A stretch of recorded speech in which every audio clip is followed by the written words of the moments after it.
صلی اللہ علیہ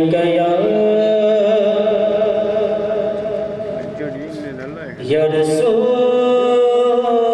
اللہ وسلم علیہ یا حبیب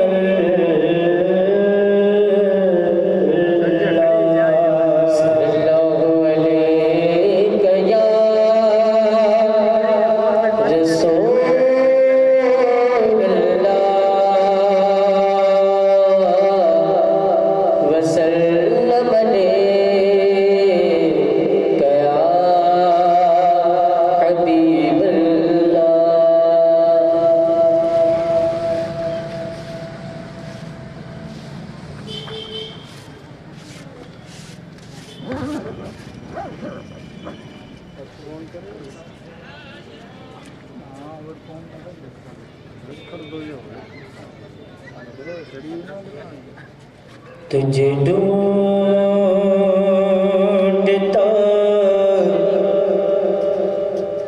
تا میں چار سو تجھے ڈھونڈتا تا میں چار سو تیری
صلی اللہ علیہ یا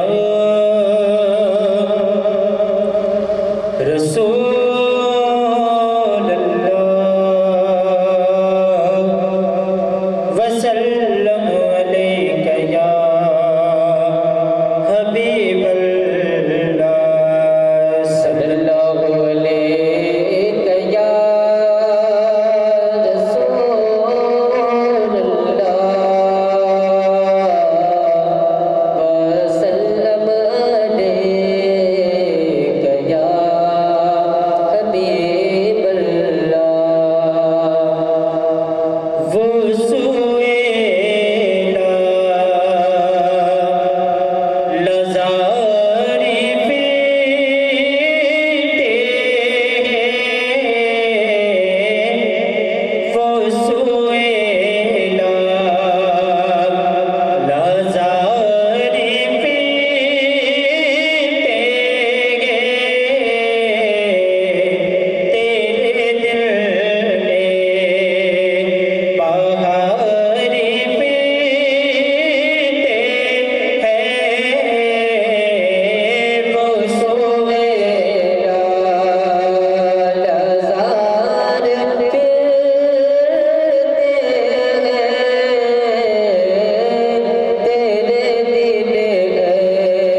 صدیق سرگزار صاحب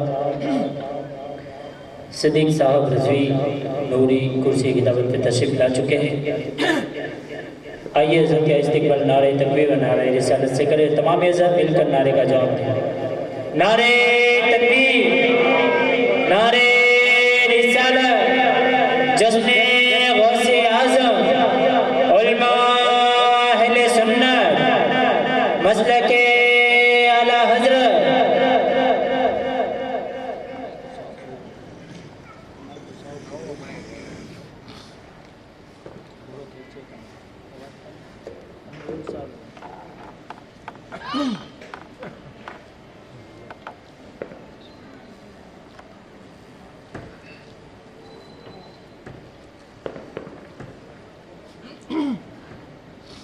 محترم و مکرم سامعین اور حاضرین، السلام علیکم ورحمۃ اللہ وبرکاتہ.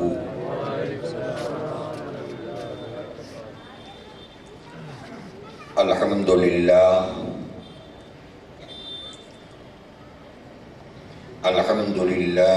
رب العالمین والعاقبۃ للمتقین والصلاة والسلام علی سید المرسلین وعلی آلہ الطیبین الطاہرین وعلی اصحابہ الاجمعین الی یوم الدین. اما بعد فاعوذ باللہ من الشیطان الرجیم. بسم اللہ الرحمن الرحیم. الا ان اولیاء اللہ لا خوف علیہم ولا هم يحزنون. صدق اللہ مولانا العظیم وصدق رسولہ النبی الامین المختار الکریم ونحن علی ذلک لمن الشاہدین والشاکرین والحمد للہ رب العالمین.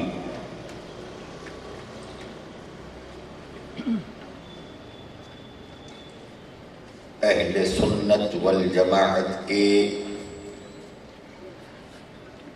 قدیم دستور اور معمول کے مطابق آئیے ہم سب مل کر آقا نامدار مدنی تاجدار دونوں عالم کے مالک و مختار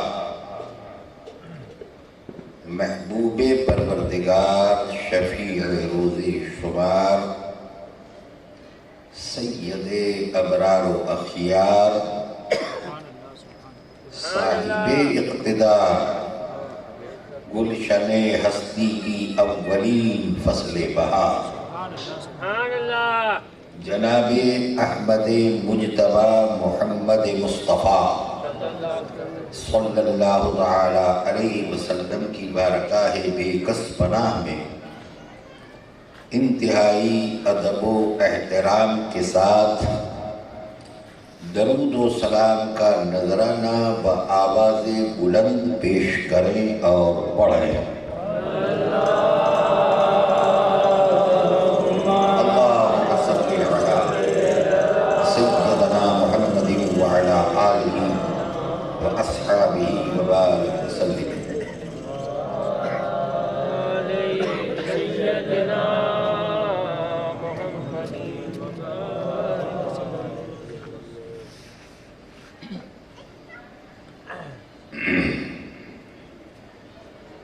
الحمدللہ غوثیہ کمیونٹی کے زیر اہتمام ہمارے اس سروس چوک میں 11 روزہ جشن سرکار بغداد کے نام سے موسوم جلسوں کا اہتمام کیا گیا ہے۔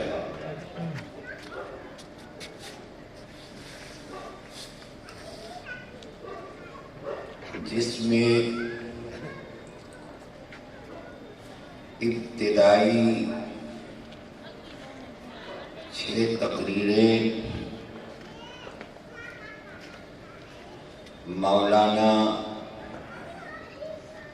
محمد عباس رضوی اور غوثیہ کمیٹی کی جانب سے اس ناچیز کو دی گئی ہیں، لہذا یہ فقیر حقیر آپ کی خدمت میں حاضر ہے۔ جہاں تک ممکن ہو سکا بڑی ہی سنجیدگی اور سلاست کے ساتھ میں 6 پروگرام میں سیرت غوث اعظم پیران پیر دستگیر رضی اللہ تعالی عنہم مجمعین پر گفتگو کروں گا۔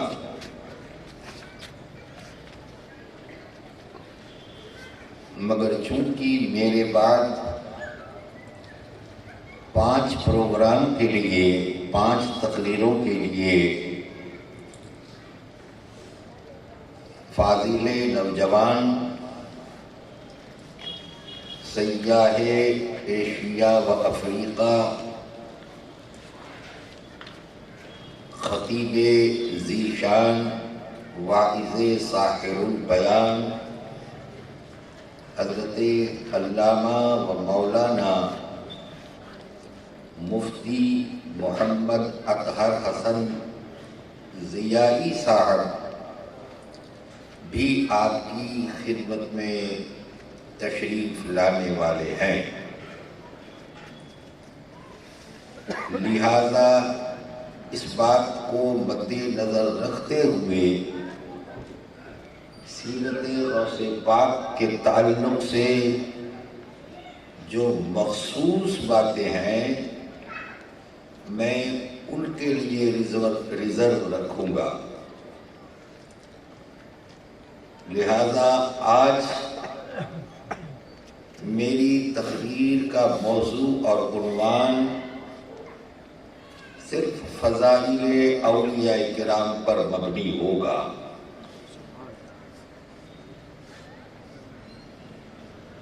کہ جو لوگ اللہ کے دوست ہیں، جو لوگ اللہ کے ولی ہیں، جو اولیاء کرام رضوان اللہ تعالی علیہم اجمعین ہے، ان کی کیا فضیلت ہے۔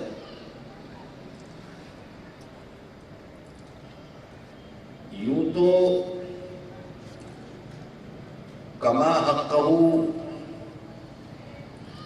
اولیاء کرام کو جو مقام اور منصب عطا کیا گیا ہے اس تک کسی کی بھی رسائی نہیں ہے، کیونکہ وہ لوگ اللہ کے قرب میں رہتے ہیں۔ دینے والے نے ان کو کتنا دیا، لینے والوں نے اللہ سے کتنا لیا، یہ دینے والا اور لینے والا ہی جان سکتا ہے۔ قرآن کریم کی جس مشہور آیت کریمہ کی تلاوت میں نے کی، اس میں بھی اللہ تبارک و تعالیٰ نے ان کی فضیلت کا خطبہ پڑھا اور بڑی تاکید کے ساتھ الا آگاہ ہو جاؤ، خبردار ہو جاؤ۔ لفظ الا کا استعمال فرما کر رب نے اپنے بندوں کو متنبہ کیا، جھنجھوڑا، خبردار کیا، غفلت میں نہ رہنا، بے خبر نہ رہنا، الا خبردار ہو جاؤ، ہوشیار ہو جاؤ، اِنَّ اولیاء اللہ۔ ایک اور تاکیدی لفظ کا استعمال فرمایا، اِنَّ یعنی بے شک، تحقیق اللہ کے دوستوں کو، اولیاء اللہ کو نہ کسی چیز کا خوف ہے، نہ کسی چیز سے غمگین ہوں گے۔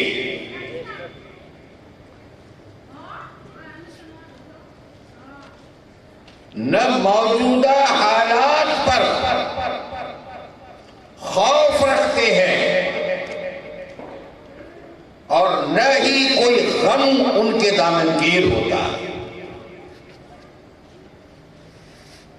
کتنی بڑی فضیلت ہے یہ،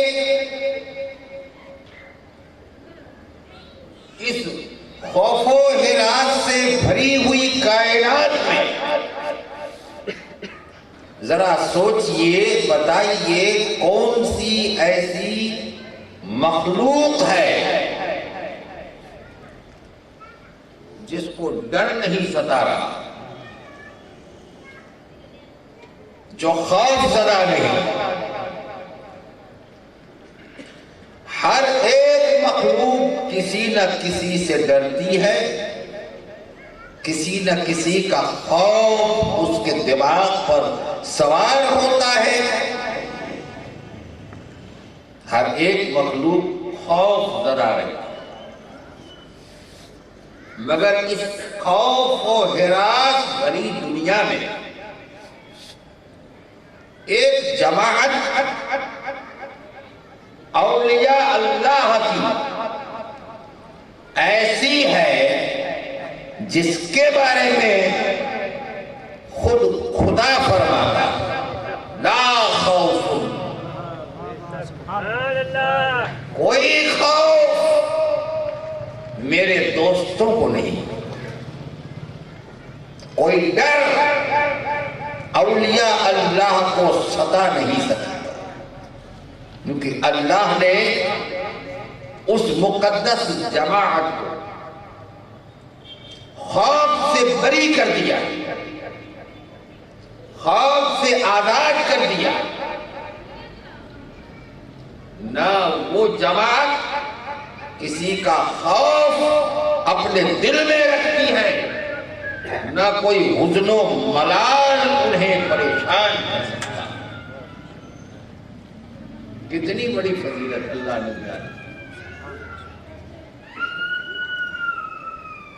یہ مقدس جماعت اللہ کی منتخب فرمودہ ہے، چنی ہوئی جماعت ہے۔ اللہ نے جن کو تبلیغ دین حنیفہ کے لیے چن لیا ہے، منتخب کر لیا ہے، پسند فرما لیا۔ اس کائنات میں کئی ایسے بندے ہیں جن کو اللہ نے دین کی تبلیغ کے لیے چن لیا۔ ان میں سے کچھ انبیاء و مرسلین ہیں،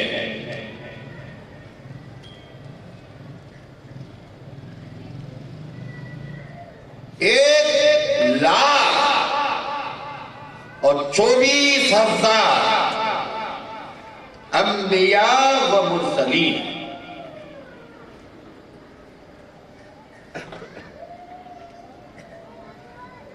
اس 1,24,000 میں 313 رسول ہیں، باقی سب نبی ہیں،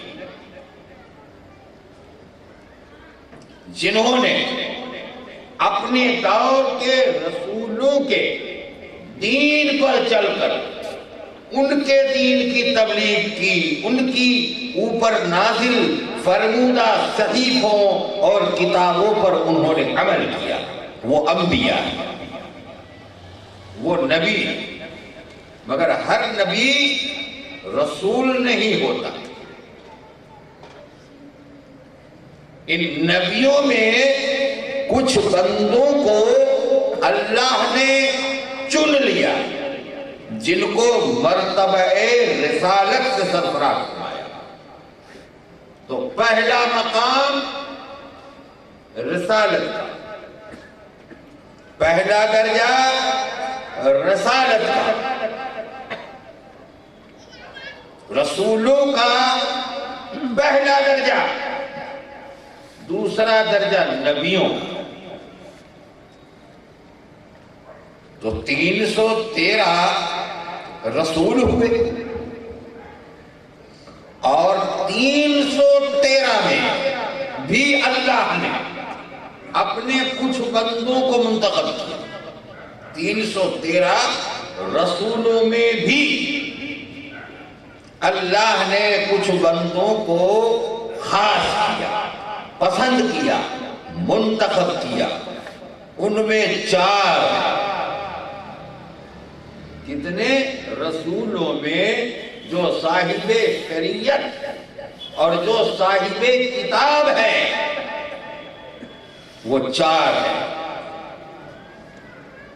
4 میں ایک حضرت داؤد علیہ السلام، ایک حضرت موسیٰ علیہ السلام، ایک حضرت عیسیٰ علیہ السلام، اور ایک ہمارے آقا و مولا جناب محمد رسول اللہ صلی اللہ تعالی علیہ وسلم، جن پر اللہ نے کتاب کو نازل فرمایا۔ حضرت داؤد علیہ السلام پر زبور نازل فرمائی، حضرت موسیٰ علیہ السلام پر توریت نازل فرمائی، حضرت عیسیٰ علیہ السلام پر انجیل نازل فرمائی، اور ہمارے آقا کے اوپر قرآن مجید کو نازل فرمائی۔ یہ 4 آسمانی کتاب، جیسے کہ اللہ نے خود قرآن کریم میں ارشاد فرمایا، تِلْكَ الرُّسُلُ فَضَّلْنَا بَعْضَهُمْ عَلَى بَعْضٍ مِّنْهُمْ مَنْ كَلَّمَ اللَّهُ وَرَفَعَ بَعْضَهُمْ دَرَجَاتٍ۔ ہم نے نبیوں اور رسولوں میں ہی بعض کو بعض پر فضیلت عطا کی۔ تو یہ پسندیدہ بندے، چنے ہوئے بندے، منتخب کیے ہوئے بندے، جن میں پہلا درجہ رسالت، دوسرا درجہ نبوت کا، اور تیسرا اور آخری درجہ ولایت۔ یہ 3 درجے، چاہے رسول ہوں، چاہے انبیاء ہوں، چاہے اولیاء، یہ چنے ہوئے بندے ہیں جن کو دین کی تبلیغ کے لیے منتخب کیا، اور ان بندوں نے اپنے اپنے زمانے میں حسن خوبی کے ساتھ دعوت دین کا فریضہ انجام دیا، نتیجے کی پرواہ کیے بغیر۔ نتیجہ چاہے جس شکل میں آئے، انہوں نے کیا سمجھا، ہم جس کام کے لیے بھیجے گئے ہیں اس کام کو انجام دیں۔ یہ ضروری نہیں کہ نتیجہ اچھی شکل میں سامنے آئے، بری شکل میں بھی۔ اب یہ تاریخ کی بات ہو جائے گی، انبیاء و مرسلین کے ساتھ دنیا والوں نے کیسا کیسا سلوک کیا۔ یہ ضروری نہیں ہے کہ اگلے زمانے کے لوگوں نے اپنے زمانے کے انبیاء و مرسلین کی دین کو فوراً قبول کر لیا. بڑی بڑی تکلیفیں پہنچی ہیں، بڑی بڑی اذیتیں پہنچی ہیں اگلے زمانے کے نبیوں کو، رسولوں کو، بڑی بڑی آزمائشوں سے ان کو گزرنا پڑا ہے، مگر لا خوف، کوئی خوف نہیں.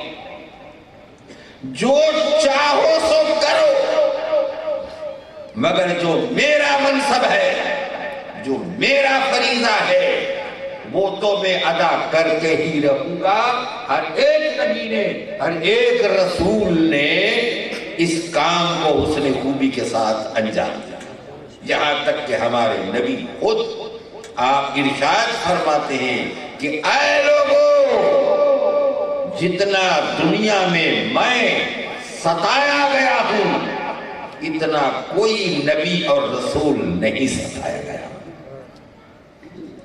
کیسی کیسی اذیتیں، کیسی کیسی ایذا رسانیاں، کیسی کیسی مصیبتوں سے دوچار ہوئے ہمارے آقا.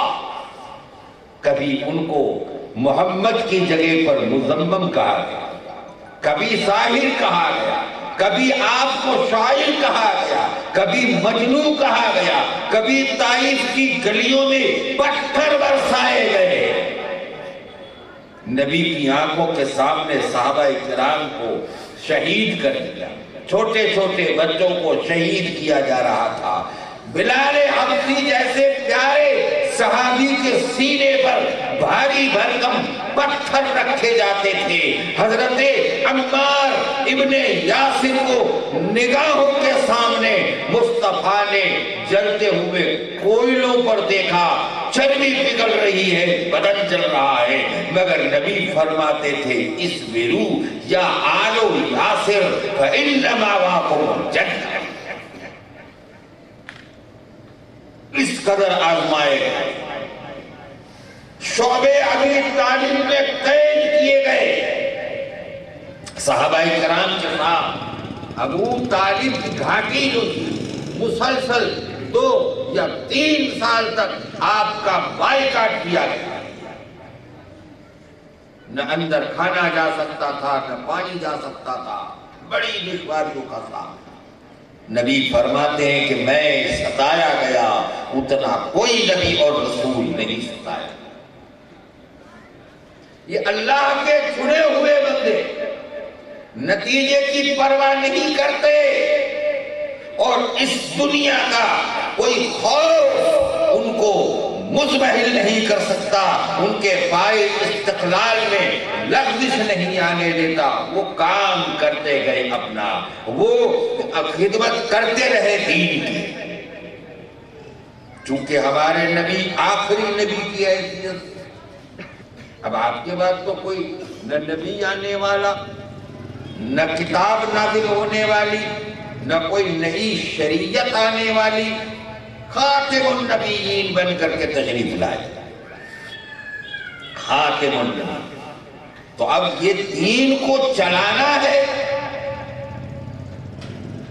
دین کو آگے بڑھانا ہے، دین کو قیامت تک جاری و ساری رکھنا ہے.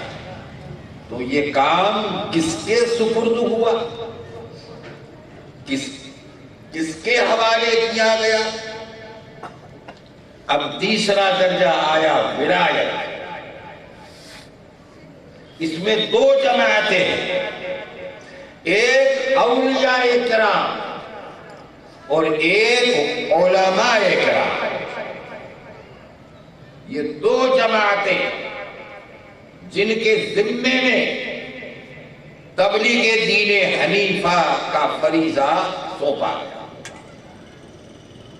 اور دونوں اپنے اپنے فریضہ منصبی کو حسن خوبی کے ساتھ ادا کرتے.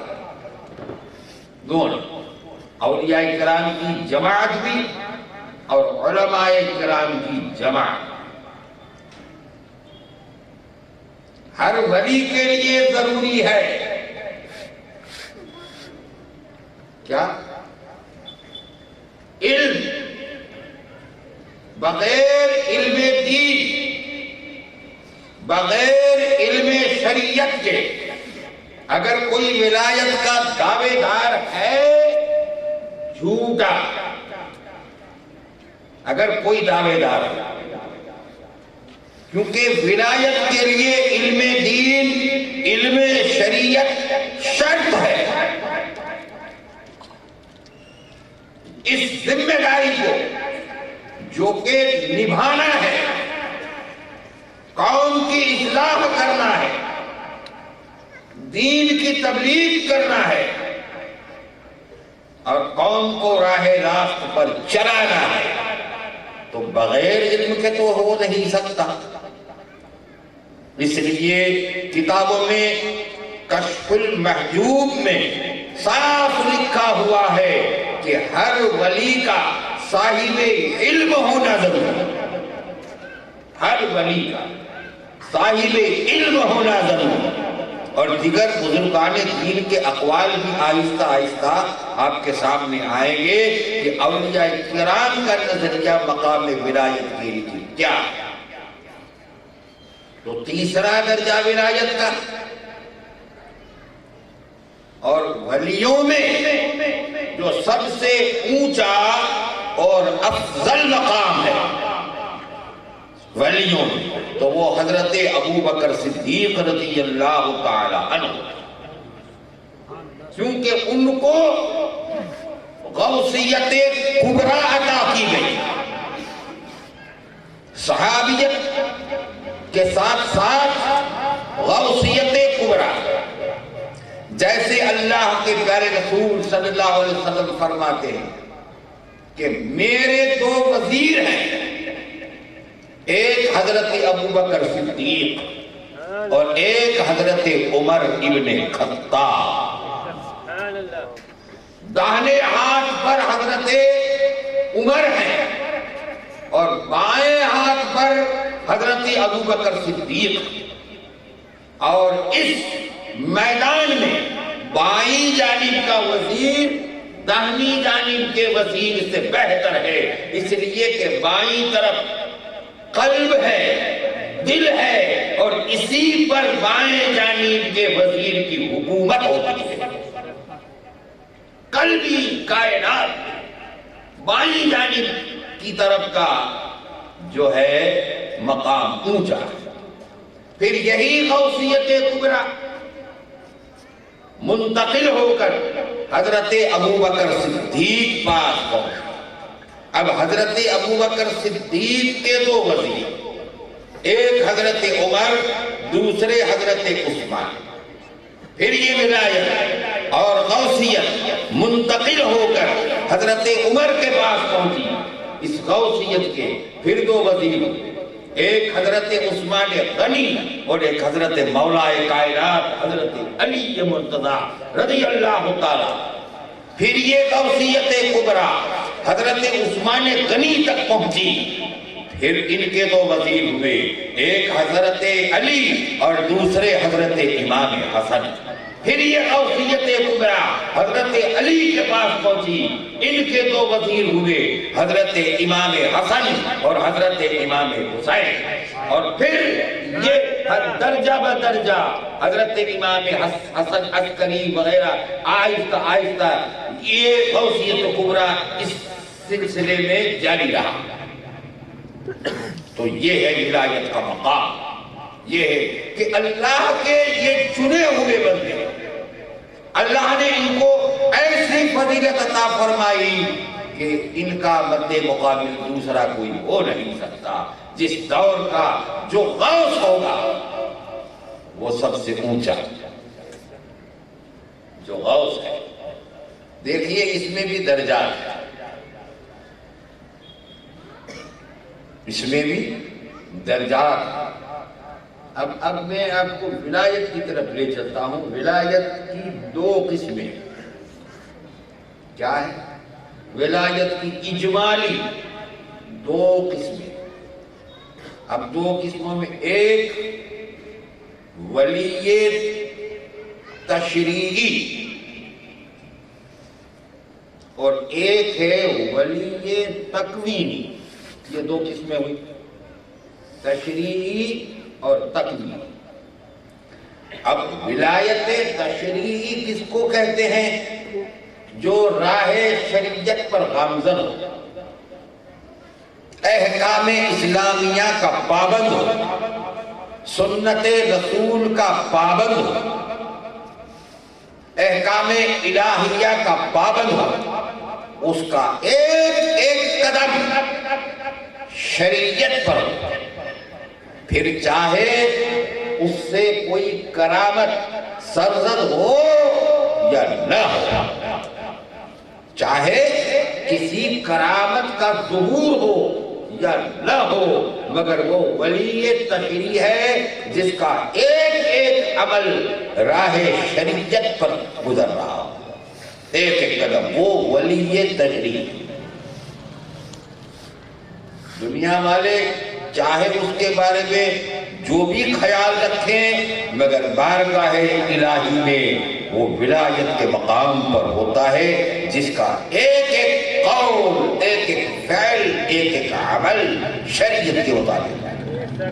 پھر اس سے کرامت کا ظاہر ہونا یا نہ ہونا یہ اور بات ہے، مگر وہ ولی تشریع ہے. اور ایک ہے ولی تکوینی. اب تکوینی کا کہ یہ وہ مقام ہے کہ اللہ تبارک و تعالیٰ نے ان کو ایسے اختیارات، ایسے تصرفات کا مالک بنایا ہوتا ہے کہ جس کا اندازہ نہیں کوئی کر سکتا.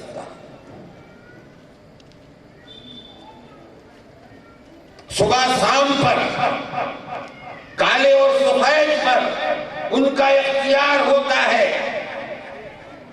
ایک پل میں مشرق سے مغرب میں پہنچ جانا، ایک پل میں مغرب سے مشرق پہنچ جانا، ایک ہی پل میں شمال سے جنوب اور جنوب سے شمال تک پہنچ جانا. یہ ان کے اختیار اور ان کے تصرف میں ہوتا ہے. وہ ولی تکوینی ہے. یہ دو قسم. اب ولایت میں پھر تین قسمیں آتی ہیں. یہ دو قسمیں تو ہو گئی، ولی تشریعی، ولی تکوینی. تقریر نہیں ہے، سبق ہی سمجھ لیجئے کہ گویا میں آپ کو سبق پڑھا رہا ہوں. آج ہم کو ولیوں سے محبت، عقیدت، ہم ان کی محبت کا دم بھرتے ہیں، تو کم از کم ولی کی شناخت تو ہو. ولی کتنی قسم کے ہیں، کیا کیا رکھتے ہیں، اس کا علم تو ہمارے پاس ہونا چاہیے. تو تقریر کی تقریر ہے اور سبق کا سبق ہے، درس کا درس ہے. ولایت پھر تین قسم کی. ایک ولایت وہبی، ایک ولایت کسبی، اور ایک ولایت فطری. یہ تین قسمیں ہوئی جو کہ ان تمام ولایتوں میں درجات ہیں وہ الگ ہیں. واصلین، صلحاء، نقباء، نجباء، ابدال، افراد، اوتاد، یہ پھر اس کے 40 درجے ہوتے ہیں. یہ انشاءاللہ اس پر بھی کچھ گفتگو آنے والے دنوں میں انشاءاللہ ہوگی. مگر یہ ولایت کی جو تین قسم، تو ولایت وہبی کس کو کہتے ہیں؟ ولایت وہبی، عطا کی ہوئی ولایت. اس کو کوئی مشقت کرنے کی ضرورت نہ پڑی، نہ ایک نماز اس کے کھاتے، نہ ایک روزہ اس کے دفتر عمل، نہ کوئی چھوٹی موٹی نیکی اس کے نامہ اعمال. کوئی چیز نہیں، کوئی تکلیف اٹھائی نہیں. کوئی مشقت انہیں جھیلنی نہیں پڑی، مگر کسی ولی کامل یا کسی صاحب دل کی ایک نگاہ پڑ گئی، نگاہ پڑ گئی تو نگاہ ولی میں وہ تاثیر دیکھی، بدلتی ہزاروں کی تقدیر تھی۔ کیا غوث پاک نے چور کو ابدال نہیں بنایا؟ چور ہے، اچکا ہے، اور غوث پاک کے گھر میں ہی ڈاکہ ڈالنے کے لیے پہنچ گیا۔ غوث پاک کے گھر میں ہی ڈاکہ ڈالنے کے لیے، چوری کرنے کے لیے پہنچ گیا۔ غوث پاک کا تصرف دیکھیے کہ جیسے ہی جو کچھ کیے اس کو ہاتھ لگا اٹھایا، آنکھیں چلی گئی، اندھا ہو گیا، دروازہ ڈھونڈتا رہا، جدھر دیکھو دیوار، جدھر دیکھو دیوار، راستہ سجائی نہیں پڑتا۔ ایسے میں راستہ ڈھونڈتے ڈھونڈتے صبح ہو گئی۔ غوث پاک نے دروازہ کھولا، اچکا ہے، چور ہے، کہا کیا ہے؟ کہا حضور معاف کیجیے۔ کیا ہوا؟ کہا آیا تھا چوری کرنے کے لیے، آیا تھا چوری کرنے کے لیے، مگر میری بینائی چلی گئی، رات بھر بسی دیواروں سے ٹکراتا رہا، دروازہ نہیں ملا، معاف کر دی۔ گلے لگایا، اور آپ کی فراست باطنی نے دیکھا کہ فلاں جگہ ابدال کا انتقال ہوا ہے، فلاں جگہ پر ابدال کا انتقال ہوا، اور وہاں جگہ خالی پڑی ہے۔ نگاہ کرم ہو گئی، اس چور کو ابدال بنا کر وہاں کا ابدال بنا۔ نعرہ تکبیر، نعرہ رسالت، فیضان غوث اعظم، سبحان اللہ سبحان اللہ۔ تو ولایت وحدی کوئی عمل اس کے کھاتے میں نہ ہو، کوئی نیکی اس کے دفتر عمل میں نہ ہو، مگر کسی صاحب دل کی۔ اقبال کہتے ہیں یہ فیضان نظر تھا یا کہ مکتب کی کراوت تھی، سکھائے کس نے اسماعیل کو آداب فرض۔ تو نگاہ کا جو فیض ہوتا ہے، نگاہ کی جو تاثیر ہوتی ہے، اس کو ہم کیا جائیں۔ ایک اور بات یاد آ رہی ہے بیچ میں آپ کو بتاؤں، اسی ضمن میں ہی ہے، کوئی الگ موضوع سے ہٹ کر کے کوئی بات نہیں ہے، مگر میں آپ کو تو نگاہ کا اثر۔ حضرت علامہ کمال الدین دمیری رحمت اللہ تعالیٰ علیہ نے کتاب حیات الحیوان میں ایک واقعہ لکھا ہے۔ کچھوے کو تو آپ جانتے ہوں گے، کچھوا، ڈھال کاچبا، اس کو ہمارے عرف عام میں کیا کہتے ہیں؟ ڈھال کاچبا۔ تو اس میں نر بھی ہوتا ہے، مادہ بھی ہوتی ہے۔ تو جو کچھوی ہوتی ہے وہ کیا کرتی ہے؟ انڈے دیتی ہے کہ بچے دیتی ہے؟ تو لکھا ہے کہ وہ بچے نہیں دیتی، انڈے دیتی۔ تو انڈے جب دے گی تو اس پر بیٹھ کر کے اس کو اپنی بدنی حرارت اور حدت دینی ہوتی ہے۔ یہ فطرت ہے کہ مادہ ان انڈوں پر بیٹھتی ہے اور بیٹھ کر پھر اسے اپنے بدن کی حرارت اور حدت دیتی ہے۔ مگر یہاں معاملہ کچھ اور ہے، کچھوی بیٹھتی نہیں ہے، نہ اپنے بدن کی حدت دیتی ہے، تو کیا کرے؟ وہ ایسی جگہ پر انڈے دیتی ہے، پانی کی سطح پر، بالکل پانی بھی نہ ہو، کچھ بھی نہ ہو، وہ ایسے پانی بھی تھوڑا۔ جہاں انڈے دیتی ہے وہ محفوظ جگہ ہوتی ہے، جہاں تک اس کے انڈوں کو ضائع کرنے والی کوئی طاقت نہ پہنچے وہاں انڈے دے، اور دن میں 2 مرتبہ کچھوی ان انڈوں کے سامنے آئی، انڈوں کے سامنے آئی، اور سامنے آ کر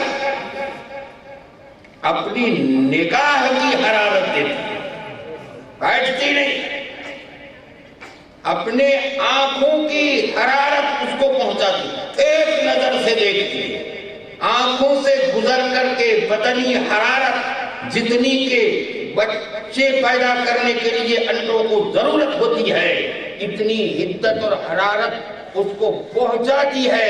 کچھ دنوں کے بعد وہ انڈے پک جاتے ہیں، اس میں سے بچے نکل آتے ہیں۔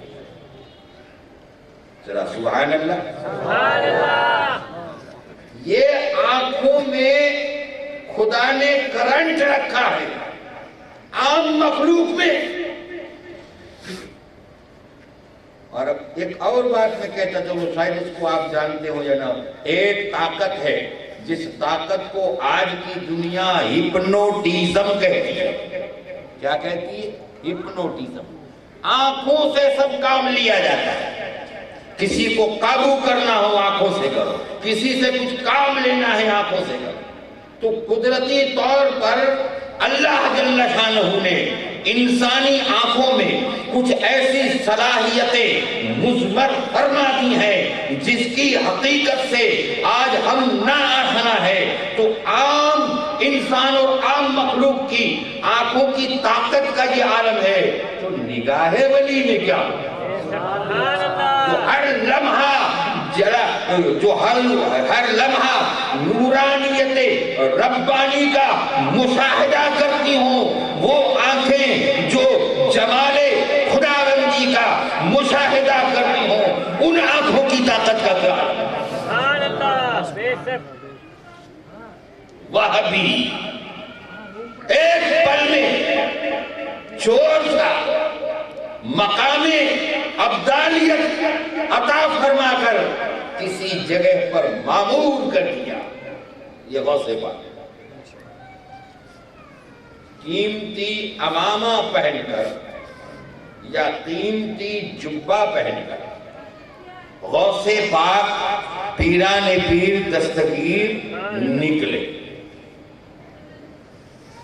زرین پوشاک پہنا ہوا تھا، لباس فاخرہ میں سج دھج تھے، غوث اعظم پیران پیر دستگیر ایک دکان سے گزرے، بازار سے گزرے، ایک دکان پر بدمعاش بیٹھا تھا، نیت اس کی صحیح ہے، دیکھا قیمتی عمامہ قیمتی جبہ، اور اس وقت کپڑوں کی بہت کمی تھی۔ آج تو بہتات ہے کپڑوں، پانی کے دام میں کپڑے ملتے ہیں ہر قسم کے۔ ایک زمانہ ایسا تھا جب یہ کپڑے بنانے کی کلیں نہیں تھی، مشینیں نہیں تھی، فیکٹریاں نہیں تھی، لوگ ہاتھوں سے کپڑا بنتے تھے تانے بانے کے ساتھ، تو کپڑوں کی بڑی قیمت تھی۔ اسی لیے تو غربا لوگ کچھ ایسے راستے اختیار کر لیتے تھے کہ جو شرمندگی کے لائق تھے، کہ میتوں کے کفن بھی چرا لیا کرتے تھے کپڑوں کی کمی کی وجہ سے، کہ چلو کچھ کام لگے گا کفن، ویسے مردے کو کیا ضرورت ہے، وہ تو دفنا دیا گیا، رات کو کفن نکال لیتے تھے، پھر اس کو بیچ کر گزران چلاتے تھے، ایسے نہیں تھے کفن چور لوگ۔ تو غوث پاک نکلے تو اچھا لباس پہنا ہوا تھا، قیمتی لباس پہنا ہوا تھا، چور نے دیکھا اچھا ہے موقع، کیا اچھی بات ہو کہ مجھے یہ ہاتھ لگ جائے، یا تو عمامہ یا کرتا، یہ سوچ کر کے دکان سے اٹھا، غوث پاک کے پیچھے پیچھے چلنے لگا۔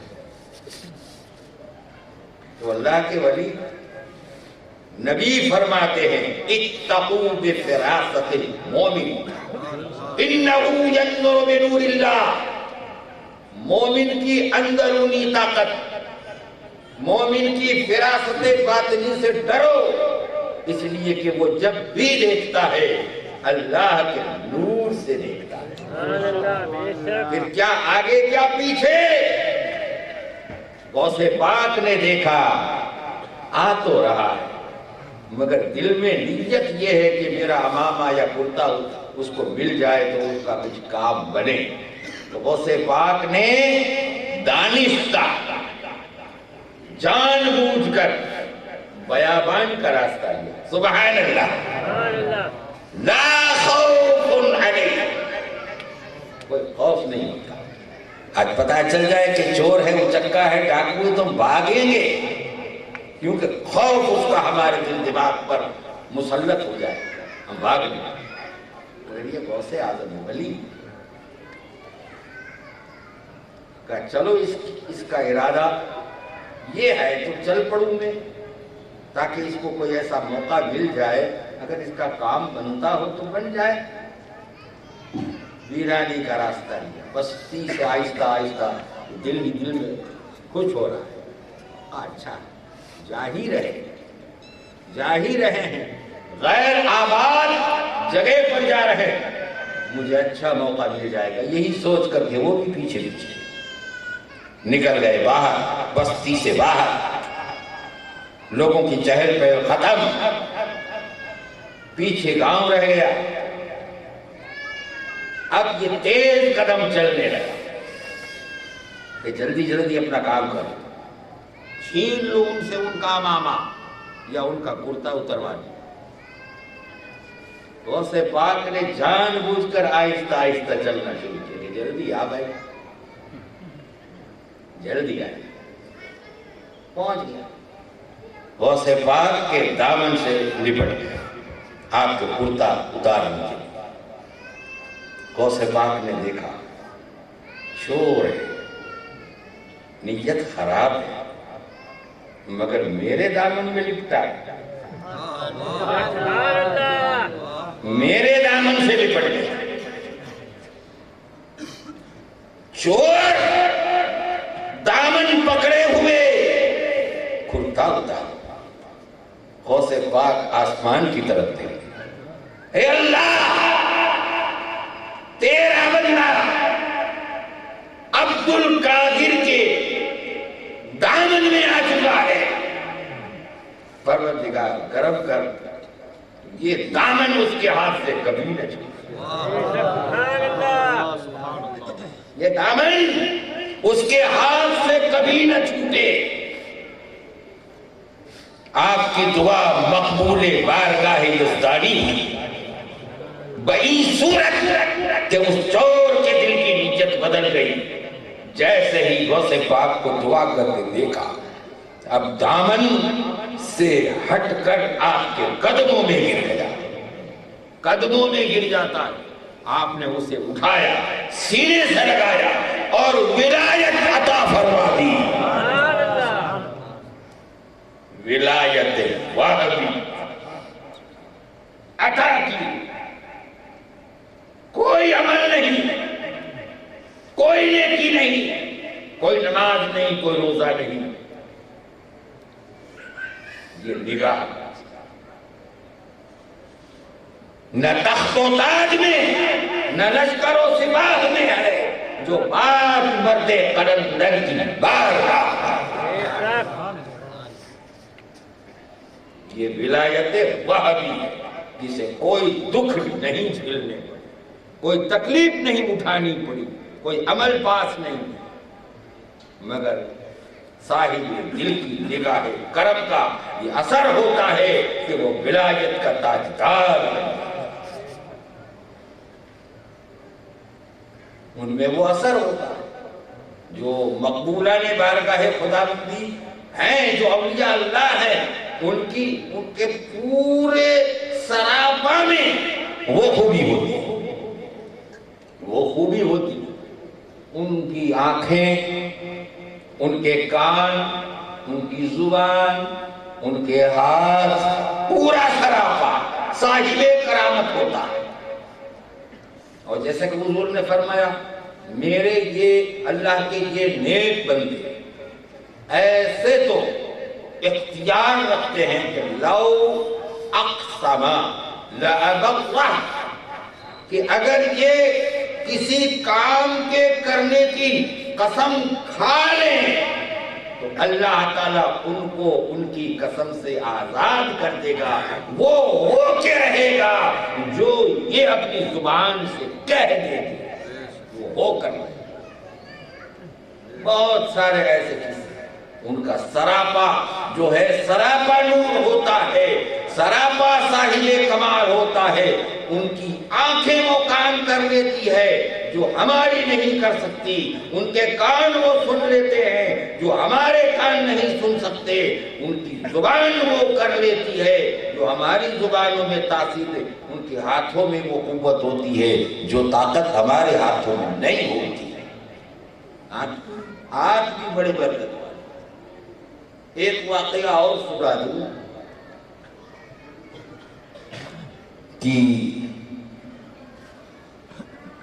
حضرت ابو علی رودباری رحمت اللہ تعالی علیہ نے یہ لکھا، اور ان کا خود کا تجربہ شدہ یہ واقعہ کہ میں ایک مرتبہ سفر میں تھا، تو گاؤں سے کسی گاؤں سے گزرا، ابھی دور نہیں گیا تھا کہ راحت کے لیے کچھ آرام کے لیے ایک درخت کے سائے تلے میں بیٹھ گیا. گھنا درخت تھا،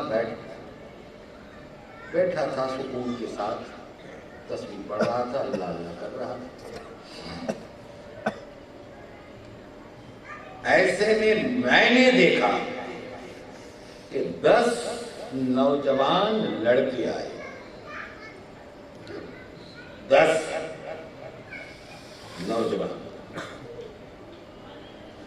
اور 10 کے 10 گنہگار تھے. کسی نے کیا گناہ کیا تھا، کسی نے کیا گناہ کیا تھا، تو وہ اپنے اپنے انداز سے باتیں کرتے تھے، ڈینگے مارتے تھے، شیخی لگاتے تھے. ایسے میں کسی ایک نے کہہ دیا کہ بھائی ہم آ کے بیٹھے تھے مگر بھوک لگی ہے، کوئی کھانے کی چیز بھی ملے. کہا اس وقت کیا ملے؟ کہا کچھ تو کہیں سے مل جائے گا.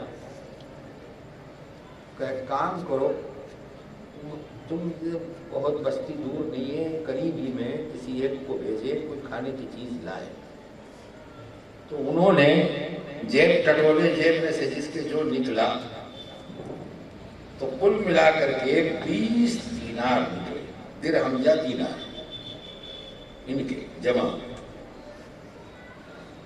اور ایک آدمی کو بھیجا کہ جاؤ کوئی کھانے کی چیز، روٹی سالن وغیرہ جو کچھ جو ملے، نان وغیرہ کھا لیں گے. تو گیا، تو آدھ گھنٹے کے بعد وہ واپس آیا، اور آ کر اس نے ایک تربوز رکھا سب کے سامنے.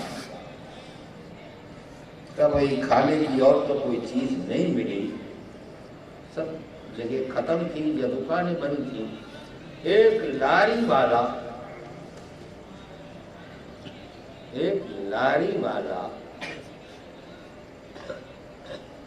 جس میں تربوز کچھ تھے بیچ رہا تھا، تو آتے آتے وہ بھی گھر جا رہا تھا.